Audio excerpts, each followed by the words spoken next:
Hey, Chris. How are you?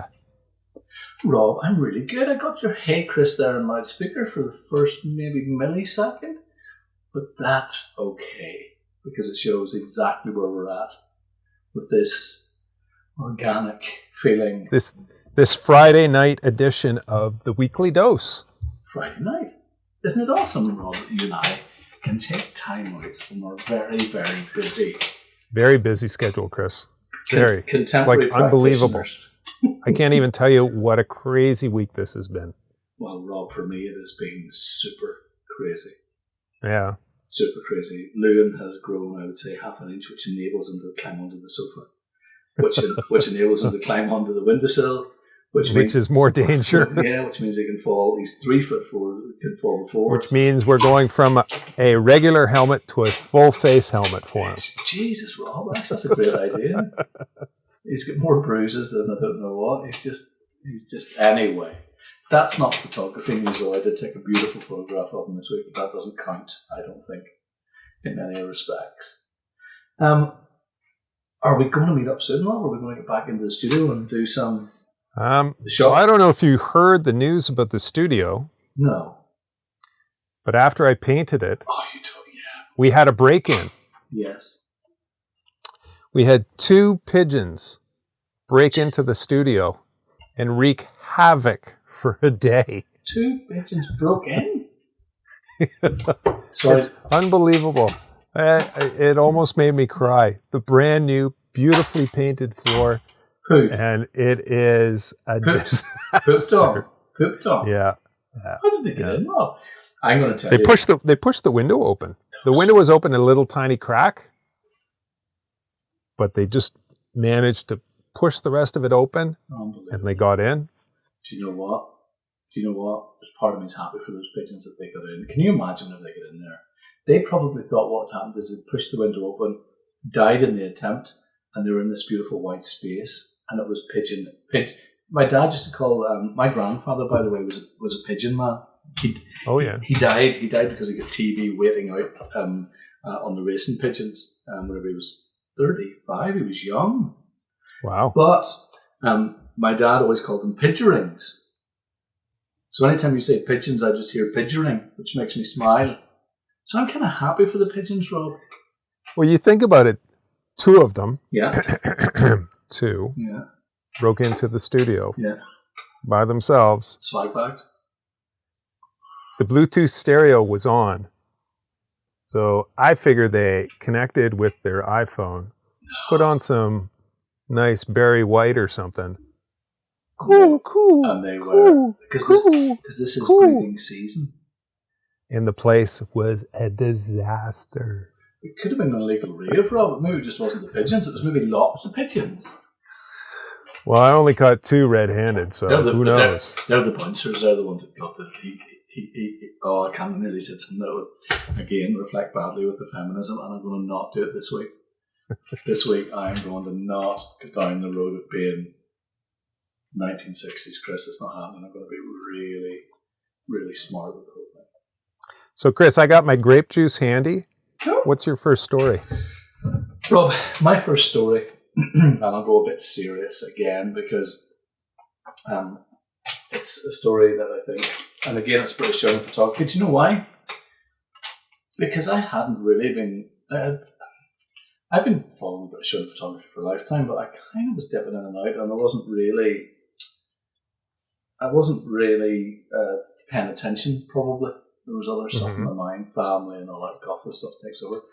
And I've really started getting into back issues and all that sort of stuff. And I just think that it's actually, it proclaims, contemporary photography from 1663, is that 16? It's brilliant. It's just a brilliant publication. And I'm not looking for a free subscription unless Simon Cambridge really wants to give me one. But I would doubt that. If he watches this, he would probably think not.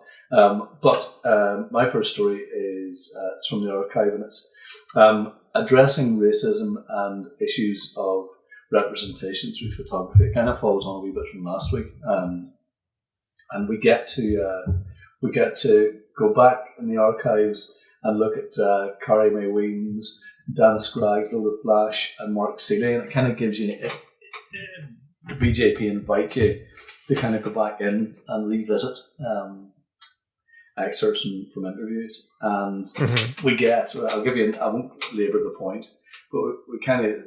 You know how the British Journal of Photography works online. We get an image, we get text, we get an image, we get text. Yeah. You know, it says here, Dana Scruggs says, and this is me paraphrasing, you don't have to be a white supremacist to uphold white supremacy. Goodness me, that made me think, Rob. It just made me think that, you know, and I'm not having to dig at anybody saying this, but, you know, whenever people say about all lives matter and that sort of stuff, that's exactly where that falls into for me. And that's not being political. I don't want this to be a political thing. But I think that coming from last week, I've been reading really deeply. I've been reading frenetically into the whole thing just to see where I sit with the whole thing. You know what I mean? And I think I'm probably as guilty as a lot of people of not registering how things have been for me as a white guy. So I'm just going to... Privileged. We're privileged. We are. We're beyond privileged. We're beyond privileged. So you go and look at this work, and it's just, you have a read, and it's an easy read, it's a good read, but it's an interesting read. You know, and that one, you know, if all I said for this week's podcast was that one sentence, you know, to make us think, it would be enough for me. It's you know, I think things have kind of calmed down. We're hearing less news, but that doesn't mean that we don't continue to educate ourselves. You know, I've just been looking at black artists recently, and I've been realizing that, you know, my classes that I teach have been representative of black artists, and that has to change. You know, so I'm trying to educate myself. I'm trying to educate others. So I went on to BJP, and of course, the article is just amazing. But the image that Dana has up here is just going. It's fantastic. And that's not to say that the other guys, the other stuff is fantastic as well. But some stuff in there is very striking. So that's my first. That is news, isn't it? That is news. My other news isn't the kind of. I wrestle with myself about what is news. But I've got three. Can I briefly move on to something else within the BJP, if you don't mind? Go ahead. Okay, this is just really quick. It's the Portrait of Britain, which the deadline the deadline finishes on the 16th of June. Yeah. What are we today? We're close to 12th, 13th, 10th. Okay. Yeah.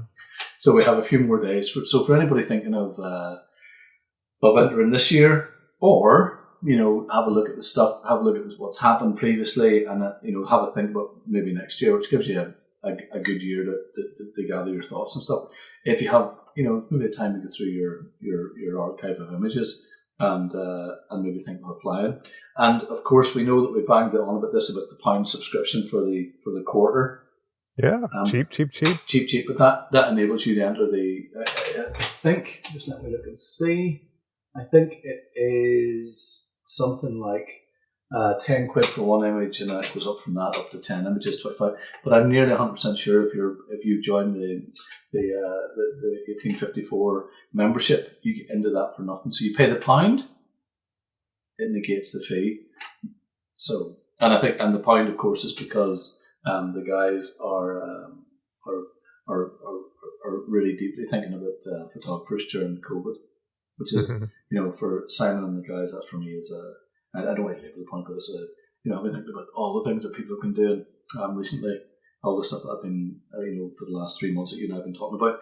It was a big deal. At the time, it felt like a big deal, but now it's kind of like the generosity is overflowing. So anyway, that's what it is. Go if you have a great portrait. I'm certainly going to be. I've never entered it. I'm going to have an image that I do want to put in, so I'm going to go for one single image. There you go.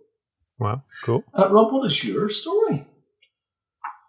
You want to start light, or do you want to start heavy? Jesus, Rob. Well, do you know what? I'm going to say this.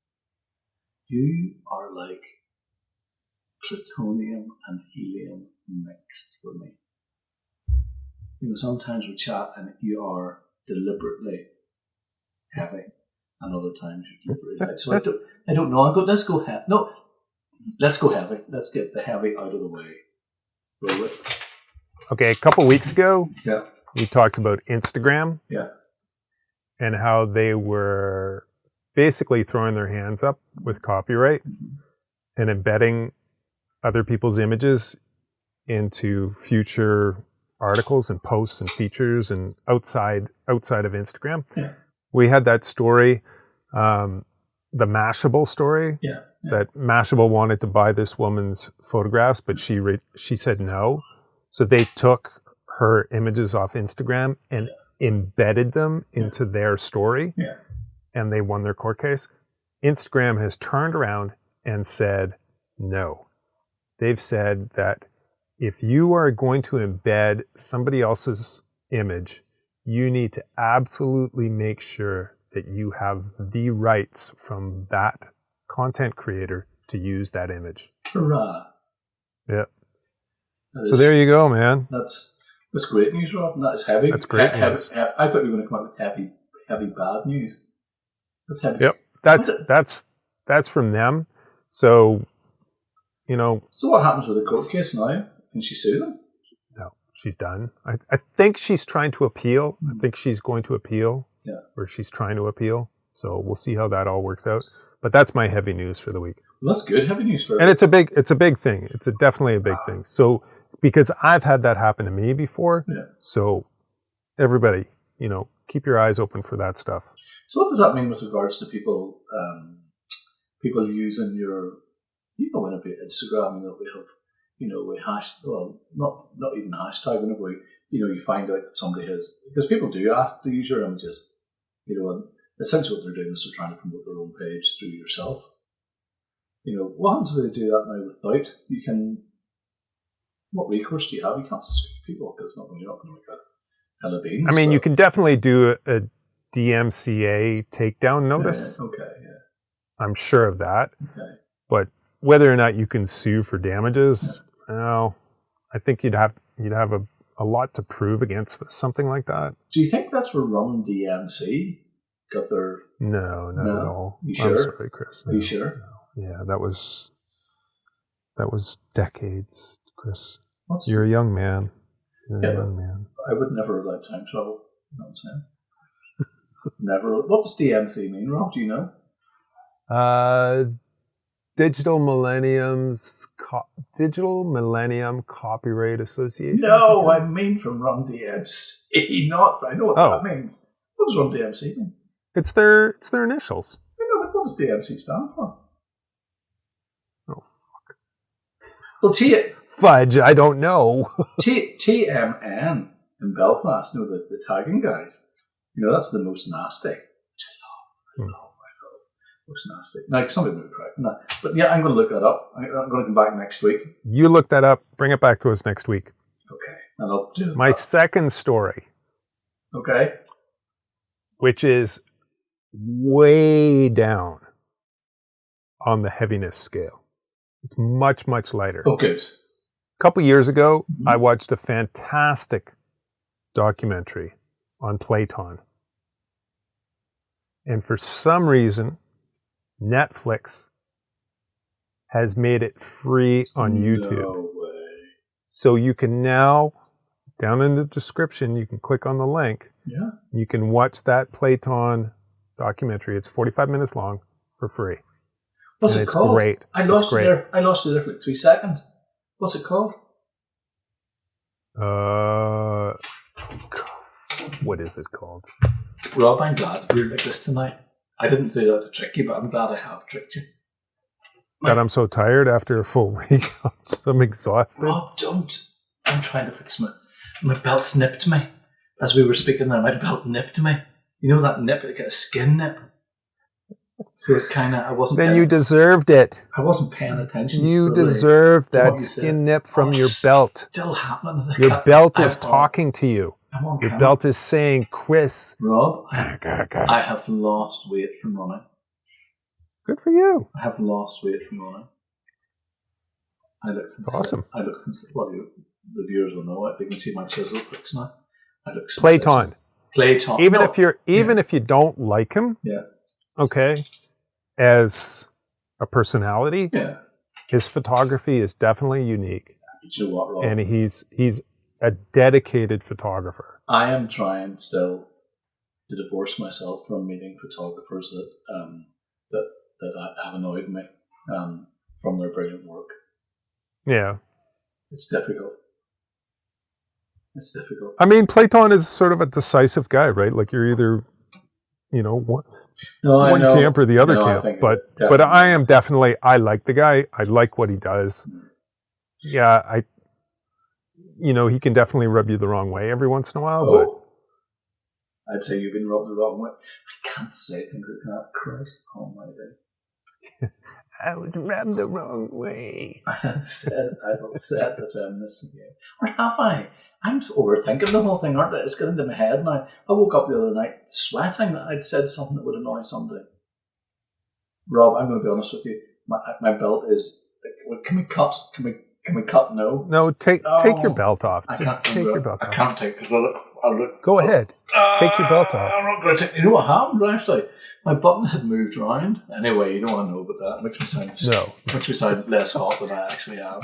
Okay, but what's your third story, Chris? Rob, it fits so beautifully in what you were saying about the about photography in a very loose sense. Okay, I have been overdosing on the nearest truth. On the nearest truth. Okay.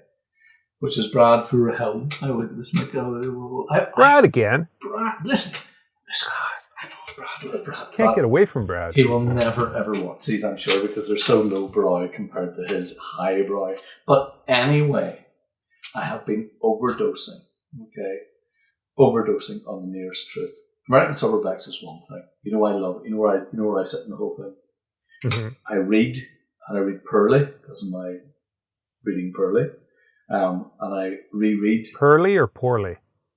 Very good, Rob. Nice stab to my chest. Poorly. I read poorly. Poorly. I have a reading age of 12, as I've told you many times. So I read, and I find it difficult, okay? And the subject matter is difficult because these people are very smart, and they kind of are putting across stuff that I find hard to grasp. Easy to think about, but hard to read and hard to grasp, okay?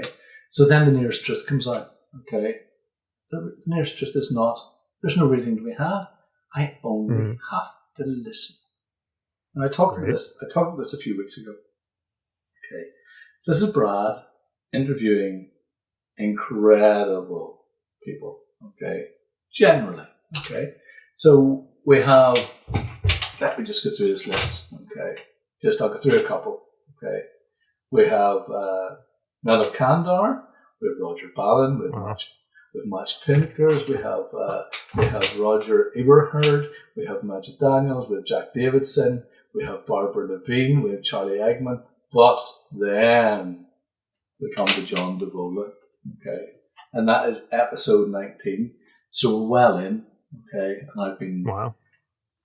I find it so easy to listen, okay? And the conversations are beautiful because they're so organic. It literally is just talking. Sometimes it works out. Sometimes it feels a wee bit kind of not. How long are they? They are an hour in general. Okay, so it's kind of just, it's just Brad. Kind of, I wouldn't say shooting the shit. It sounds quite loose, but getting to the bottom of a lot of stuff. So questions he wants to ask about work. Okay, so John Davola. Okay, we have this incredible interview, right? Because, and the reason why I think it's so incredible is because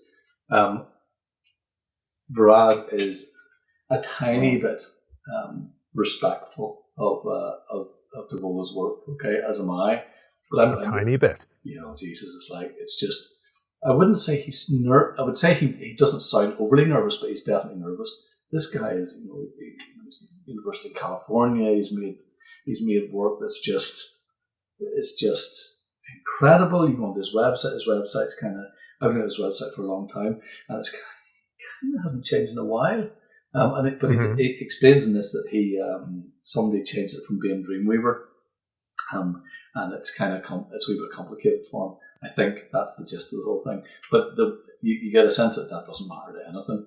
The work is so, if you listen to Brad's conversation with him, the work is so complex and so interesting. Okay, so he's talking about his new book called Chroma, right? So, and it's from the work is from the 1980s, okay? And the beautiful thing is, he's trying to photograph things that you can't see, like gravity, magnetism, how water drains out, things that are kind of difficult to actually photograph. Now, what do you think you're going to get there? You know, what type of photography do you think that could be? Anything. I guarantee, obviously the link will be below, but I guarantee if people go on, they will be mesmerised by the whole thing. Listen to them on our interview. Look at the work. Great. Go on and look at it's devola.com, I think. Let me just click this link because I always think it's John, but it's actually not. I don't know if it's pen. It's a big disaster. Oh, here it is here. There's Olivia. Hi, Chris. Hi, Olivia. You know what, Olivia? Leah came in at the very beginning. I can't hear you because he's got his earbuds in, but hi anyway. She sounds so lovely, Rob. She sounds so lovely. And toned. And toned.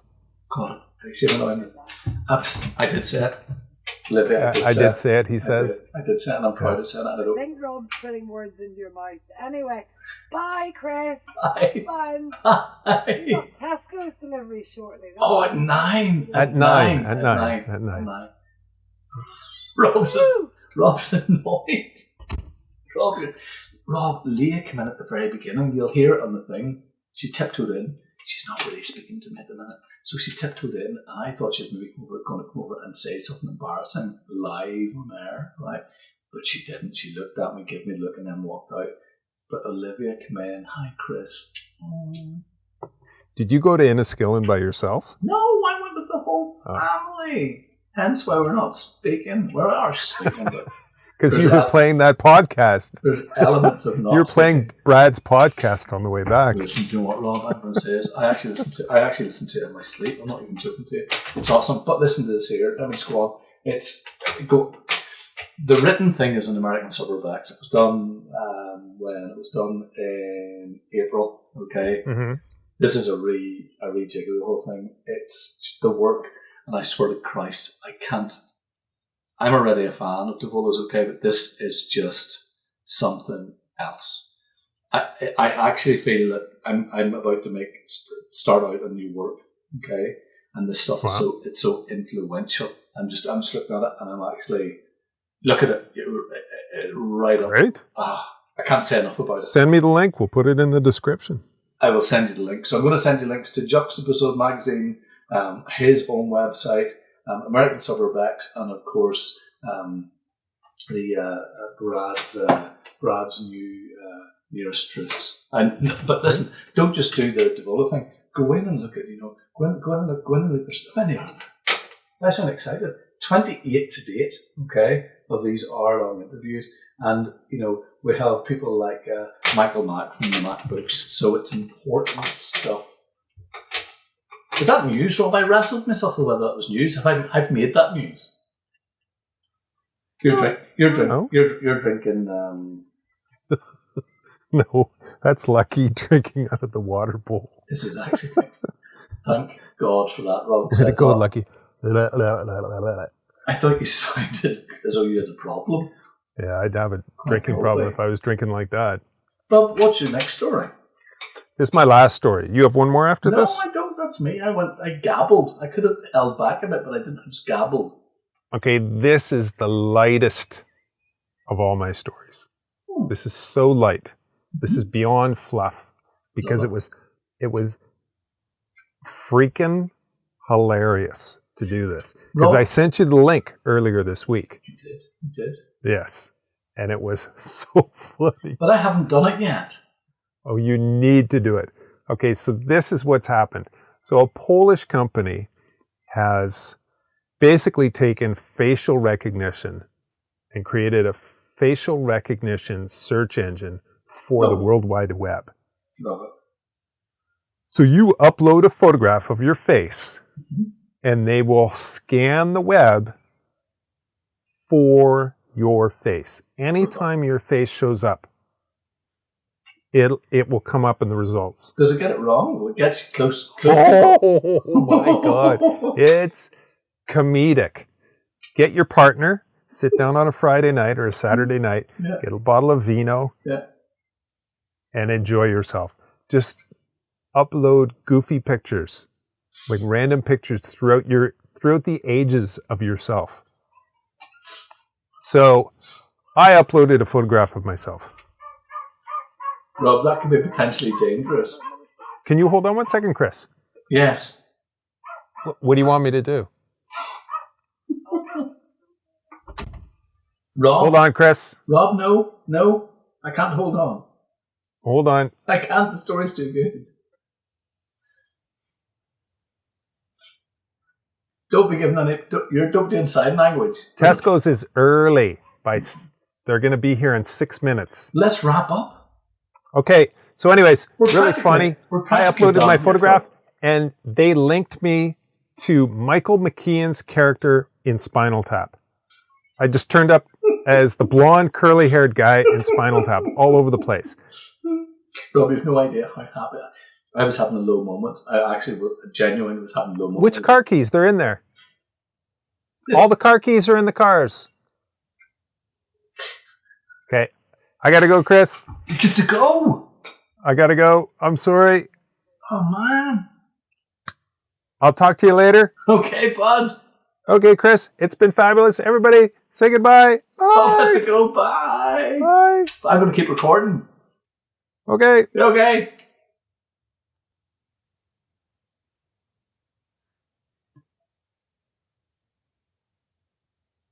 Is he gone?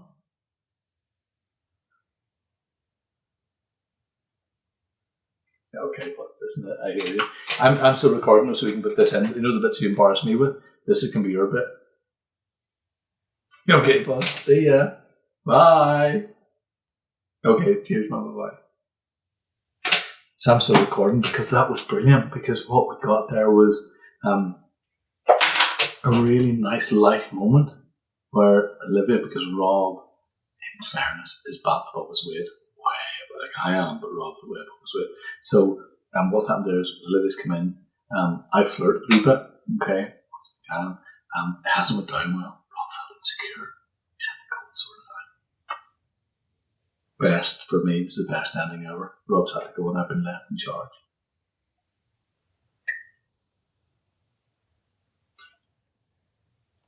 Bye.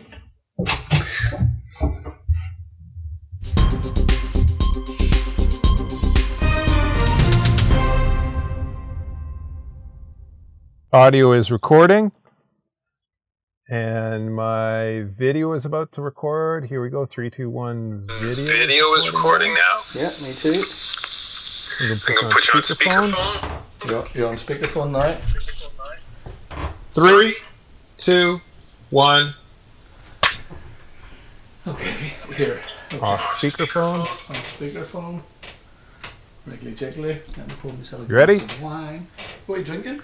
No, don't tell me what you're drinking. Last week you're drinking so we can get Google can throw us down as ratings because we're big drunk who's talking about fucking photography. That doesn't matter. You ain't that? No. Wait, 3, 2, hold on. 1. Yeah, hold on. Yep, recording. Go ahead. 3, 2, 1.